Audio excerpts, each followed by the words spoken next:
जय श्री राम।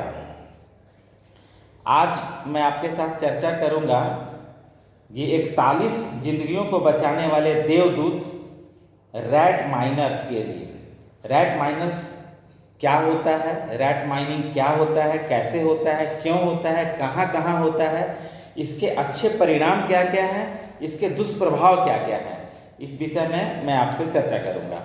आपने देखा कि उत्तर काशी के टनल में फंसे हुए 41 मजदूरों के लिए देवदूत बने हुए ये रैट माइनर्स दरअसल केवल देवदूत ही नहीं है, ये पुरस्कार के भी हकदार हैं। भारत सरकार को इन्हें पुरस्कृत भी करना चाहिए। जहां बड़ी बड़ी मशीनें थक गई, हार गई, फेल हो गई, वहां ये रैट माइनर्स जाकर के 12 मीटर 13 मीटर मलबे में एक सुराख करके और वो 41 लोगों को बाहर लेकर के आए। मैं बताना चाहूँगा कि ये रैट माइनर्स शब्द आया कहाँ से। ये रैट माइनर्स चूहों की तरह खुदाई करना, ये उसका हिंदी रूपांतरण है।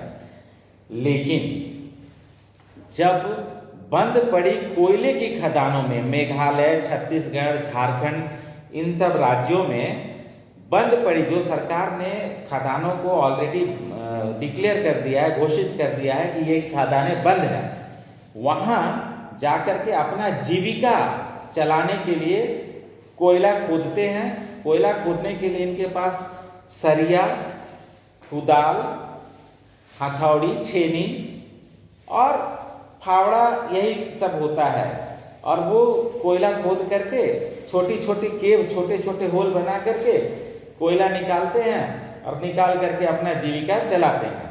कई बार दुर्घटनाओं का शिकार भी हो जाते हैं, जो पता भी नहीं चलता है, रिपोर्ट भी नहीं होता है। कोई बात। अभी ये रैट माइनर्स के विषय में मैं बताना चाहूँगा। रैट माइनिंग दो तरह का होता है। एक होता है जो साइड माइनिंग कहते हैं। रैट माइनिंग में दो प्रकार है, एक साइड कटिंग होता है, दूसरा बॉक्स कटिंग होता है।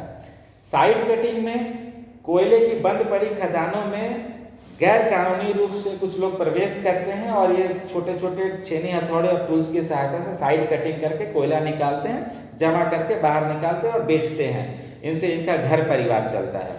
दूसरा होता है बॉक्स कटिंग। बॉक्स कटिंग में वो गुफा के अंदर एक छोटी गुफा का निर्माण करके उधर से कोयला निकालते हैं, जो आयताकार या वर्गाकार शेप में होता है, वो बॉक्स कटिंग कहलाता है। ये दो टाइप का रैट माइनिंग होता है।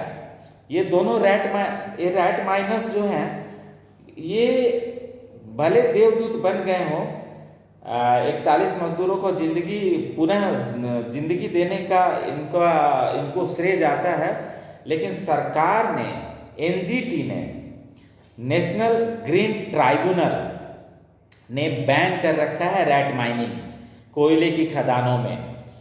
मेघालय में ये सबसे ज़्यादा हो रहा था, उसके बाद झारखंड और छत्तीसगढ़ में भी ये होता है। झारखंड और छत्तीसगढ़ के लोग देखते होंगे, साइकिल पर कोयला लाद करके लोग ले जाते हैं एक जगह से दूसरे जगह तक बेचने के लिए।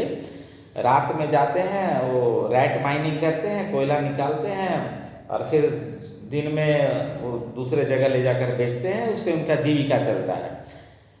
मेघालय में एक नदी है, उसका नाम है कोपिली नदी, जो ब्रह्मपुत्र की सहायक नदी है। ये आसाम और मेघालय में बहती है। उस नदी के किनारे बहुत ही निम्न स्तर का कोयला का खदान है, जहाँ पर ये रैट माइनर्स जाकर के कोयला निकालते हैं। और झारखंड में दामोदर नदी जहाँ जहाँ से गुजरी है, उसके दोनों ओर कोयले की खदानें हैं, खासकर झरिया और धनबाद के इलाकों में। आपको मालूम है, धनबाद और झरिया में उच्च स्तर का कोयला प्राप्त होता है, जबकि मेघालय में निम्न स्तर का कोयला, कुछ जगहों पर बिटुमिनस टाइप का कोयला मिलता है मेघालय में। लेकिन ये रैट माइनर्स जो हैं, ये कोयला निकाल करके बेच करके अपना जीवन चलाते हैं, बाल बच्चों का पालन पोषण करते हैं। बट ये जान लीजिए कि ये बहुत ही खतरनाक काम है। इसमें कई बार दुर्घटनाओं का शिकार भी हो जाते हैं, कभी कभी जान भी चली जाती है। जब ये केव बनाते हैं, बॉक्स नुमा या गुफा नुमा बना देते हैं कोयला निकालने के लिए, बरसात के दिनों में उनमें पानी भर जाता है। कभी कभी कोयला के खदानों से कुछ एसिड का रिसाव भी होता है, सल्फ्यूरिक एसिड वगैरह। तो नदी किनारे कोयला की खदान होने से जल प्रदूषण हो जाता है, एसिड उसमें मिल जाता है। कोयला निकाल करके ये सड़क के किनारे रखते हैं तो उसका जो पाउडर फॉर्म रहता है कोयला का, अगर जो पत्थर और टुकड़े के रूप में है वो तो ठीक है, लेकिन जो कुछ पाउडर फॉर्म में रहता है वो तेज हवाओं के चलते हवा को प्रदूषित कर देता है, हवा में मिल जाता है। तो जल प्रदूषण और वायु प्रदूषण का एक कारण होने के चलते एनजीटी ने इस पर बैन लगा रखा है रैट माइनिंग पर, ताकि रैट माइनिंग ना हो और ये कोयला ना निकाला जाए। सीसीओ कोल कंट्रोलर ऑर्गेनाइजेशन ने भी इस पर बैन लगा रखा है। रैट माइनर्स रैट माइनिंग नहीं कर सकते हैं कोयले की खदानों में, खास करके जो बंद पड़ी हैं और सरकार के द्वारा पहले से ही वो घोषित है कि ये खतरनाक खदान है।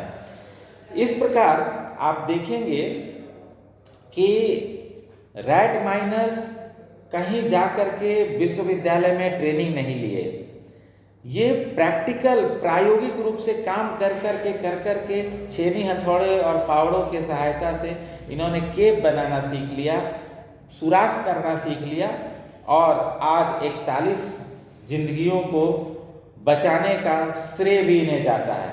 मैं सरकार से अनुरोध करूंगा कि जो रैट माइनर्स गए, जो 12 रैट माइनर्स गए, इनको पुरस्कृत करें इनके अच्छे काम के लिए। धन्यवाद। जय हिंद।